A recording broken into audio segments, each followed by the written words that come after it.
there's a thing called Fatal Army, right? Have you seen that? It's like Fatal when Army. people fail army. So when Fail. someone tries something and they fail, Yeah. so you can check it out for next week. Yeah. When people do something and they fail at it, right, and they take a video of it, and like you've been framed, but naughtier. Do you know what I mean? More painful sort of thing. You've been framed with proper size hands for me. Is that what you're talking about? Sorry, I'm not getting pick on people with small hands. I've already done a small ears. I'm apologising there for. Thing is, nobody will get that reference because you've been framed Harry Hill now, isn't it? Is it? Yeah, it's been for time. I watch TV, mate. That's how they're putting the 5G in your brain with the TV. That's what's going on.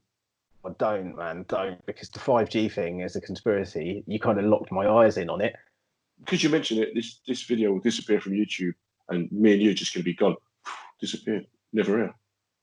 Well, no, I think it's going to be quite the opposite, mate. Everyone's going to know exactly where you are, and that's what made me suspicious about 5G. I don't know if you've heard, but the ways out of this could be to have ultra security. Like, so on your phone, you have an app, and when you go out, do you know what I mean? And that's what they've done in China. I suppose I say that's what they've done in China. In China, it worked a lot more based on your phone anyway. So your money was on your phone. You could, but now basically when you go out and stuff, if you're blocked, you kind of got to scan in, and they've got a system. So if you did catch it, then they can contact all the people that you've been near and tell them to stay in. Do you know what I mean? Which I kind of get on a big level of like, obviously keeping the virus down. But then also the invasion on the privacy and seeing all the 5G going up has made me suspicious. What privacy? We talk about privacy, man. You live with a woman, you ain't got no privacy. It's just I can't understand men going, yeah, on the street, man. Big Brother's watching you. Listen, she's watching you in the house. For real. For real. Do you remember the Lotta? Right. Oh, so, come on. I know, but like obviously I haven't used it. It went back in the box. And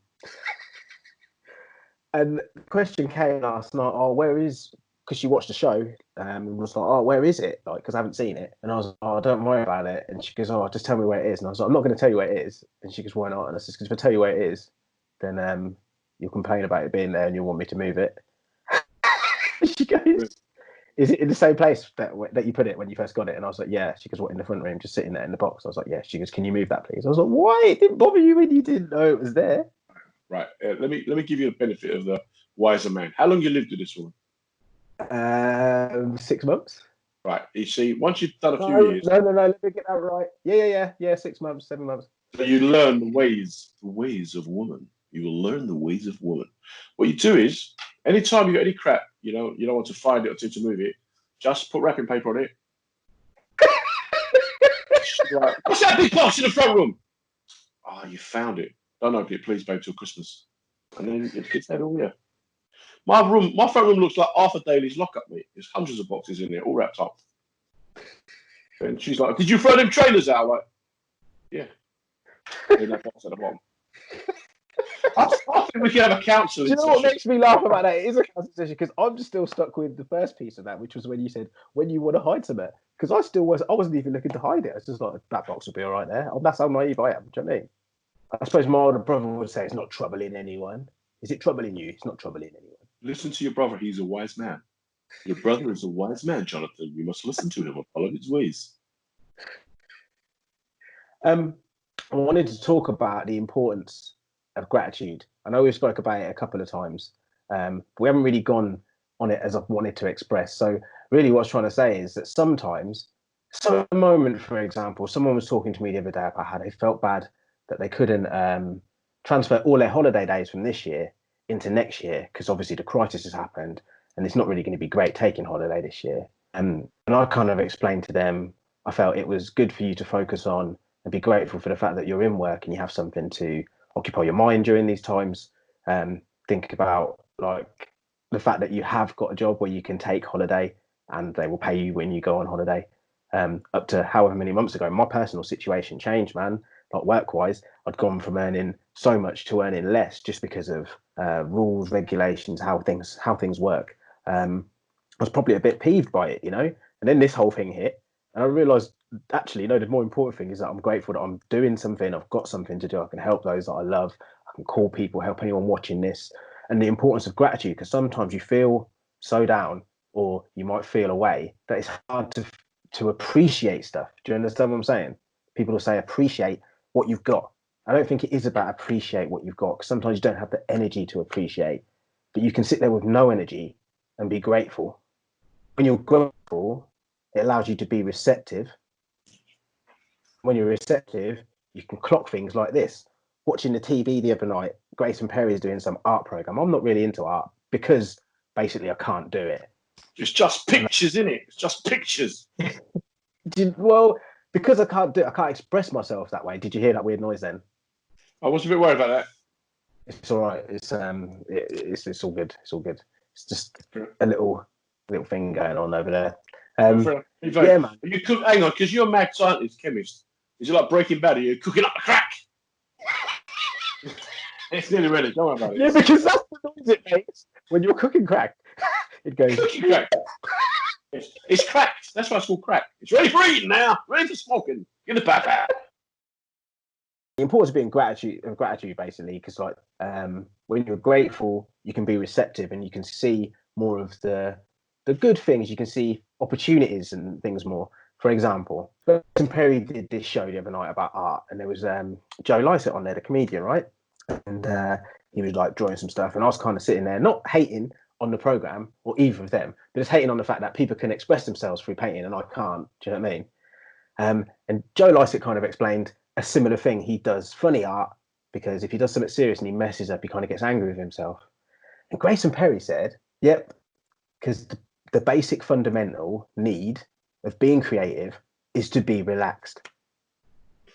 And I like that. What do you think to that? The basic fundamental need of being creative is to be relaxed. Yeah, I can see that. I was always told gratitude is attitude. Oh, Yeah. like that. Gratitude is attitude. It's about recognizing that you've got things to be thankful for, I think is what you're saying. But also, it's about, you kind of have an appreciation. If you mix gratitude with a little bit of mindfulness, you have contentment. I don't know where this is coming from. It's like there's a voice in my head. Yeah, it's just. But being creative can be a curse if you don't use it. It's all well and good. I know so many people who are good to write a story, they're good to write a book, but they just never get around to it. They don't put the effort into it. They don't see the importance of dedication. So if you want, even doing art for art's sake, if it relaxes you, if it gives pleasure to others, just do it. Do it. Indeed, some of the best tracks I've written have just been me sitting there thinking that I just want to write. But then also, like, you can go. I used to over practice for a set. I'd be doing a comedy set, doing a 20, and I'd over practice. So I know exactly what I'm going to say every single piece. And like, I get to the gig and I'm not even there. It might be funny, but you don't feel like you've been there. Do you know what I mean? I was always found I was much more funny when I was like relaxed. You're there, you're just chilling. You're not over prepared, saying, "Oh, if I skip away from you, you're actually there." Yeah, I used to. This would be no surprise to you. I was quite a naughty child, really. And one of the things that used to happen was I'd have to go into my next door neighbour and she'd make me read. And one of the things I used to love reading were Aesop's fables. And fables are what are Aesop's fables? Well, they are little stories that have like a little moral thing to them. Where the lion's got a splinter and the mouse takes it out, and then the lion doesn't eat the mouse and they become friends. So it's about one good deed turns into another. But one of the things that Aesop said was that gratitude turns what we have into enough. So that way you're grateful for what you got. Yes, man. Again, do you see? Because I look and sound like a football hooligan. I go, gratitude turns what we got into enough. But if I was like, gratitude, it takes what we have and turns it into enough. People go, well, that guy's a philosopher. I just wish I had another accent to bring to the table right now. I just sound like I'm selling apples. Gratitude! What did you go to? But it's true though, man. It's so true. And I think when you say about that with creativity, some people, as you say, want to create and don't. And some people don't have the opportunity to. So look at all the people, comedians, creative people, singer-songwriters, whatever now. You and we're sitting here just making up a thing so that we can continue to be creative, right? We've rehearsed this for weeks. What name? Well, no, sugar. I know. Let's call it News at 10. Good idea, there, Jonathan. Good idea. I like Right. where we've done this from. Let's call it It McDonald's. wasn't quite that bad. It was quite almost that bad, but it wasn't quite that bad. My favourite creativity quote is what? Sorry, I've got a favourite creativity. So when I go for my little walks, I put my headphones on and I try to listen to audiobooks or podcasts. Okay. And this morning on one of the podcasts, it was all about creativity and how to channel the creative mind, right? Creativity is intelligence having fun. I like that. I like that. And the thing is about that as well, yeah, everybody has intelligence. Everybody has intelligence. People will sit there and think, no, because I'm thick, I don't know nothing. Well, you know about what you're doing in your life. You know how to do you. And in that, you're intelligent on yourself. Yeah. So I do try to. So I'll listen to a chapter of my book.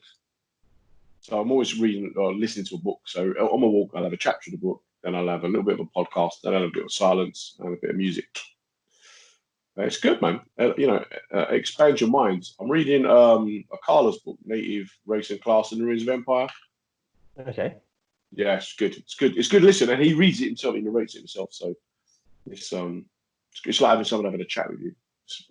It's good. And during these days, we've got hours and hours ahead of us. You know, read a book, listen to a book, try a bit of art, try and do a drawing, try and do a painting. I personally won't try and do a drawing or a painting because that will wind me up because it's not my thing. But if that's something that allows you to relax, then I think you should get on it. No, I'm the same, mate. At school, in art, the teacher would let me write a story. Otherwise, I'll be disruptive. I was that brother as well. Honestly. Otherwise, I was just disruptive, innit? Yeah. My daughter is like an artist, but me, nah. And the thing is, I love art, man. All around my house, I've got pieces and pieces of art, not pieces like. We're in England, man. We don't do. So we've got crack and pieces. That's nice. I like that. Pieces of crack. And we keep changing the name, so we've got to keep moving. What do you mean, pieces of crack? That's our new name, isn't it? I don't know. That will be with you. Yeah. What you like? Another quote. There was a quote that resonated with me this week when I've been feeling like grateful and I was quite receptive and things. Saw the Grace and Perry thing. Thought, wow, I need to share that with everyone. But then there was another one by somebody named Lin Yu Tang, and it says, besides the noble art of getting things done, there is the noble art of leaving things undone. The wisdom of life consists in the elimination of non-essentials. That sounds to me like you've just spent about a month in a North Korean retraining camp. You've had to hear that on speaker in your ears every morning. Because that was a long-asked quote, man. If you're going to inspire me, you've got to keep me awake for the whole thing. I mean, you've got to keep it short and snappy. I'm like, just read the thing. So,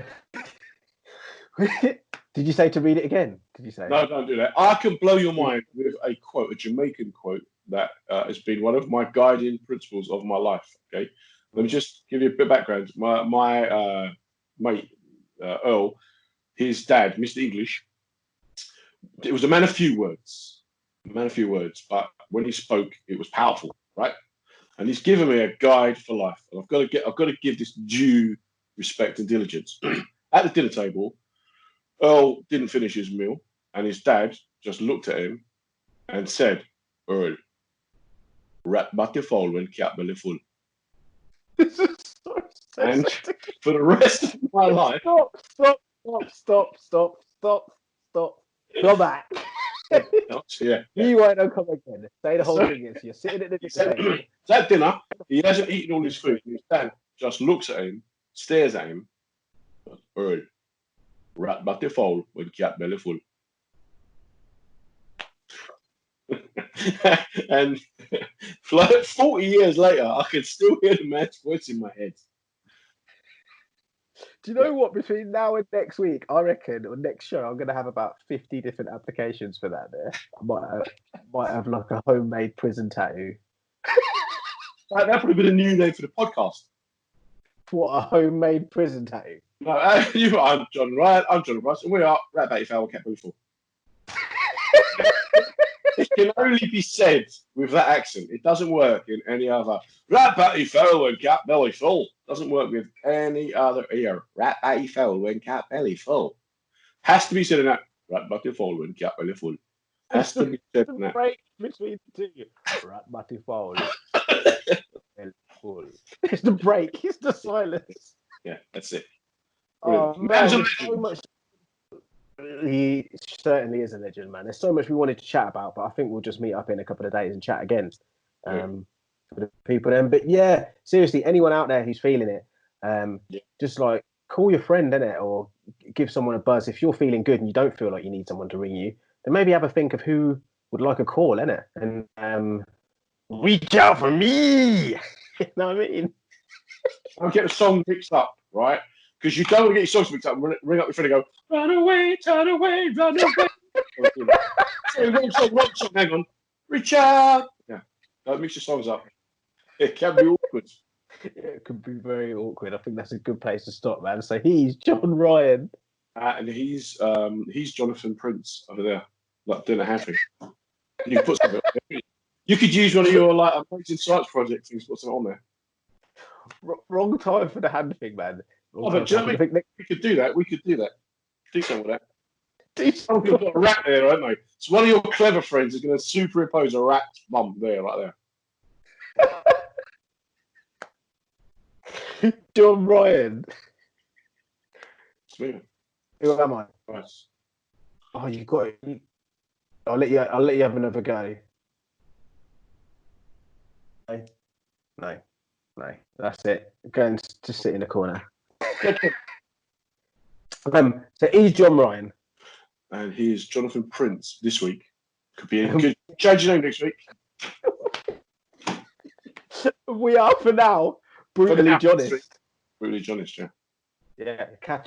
Look out for the thing. Like, subscribe, leave some comments and stuff if you're enjoying it. And stay safe, peeps.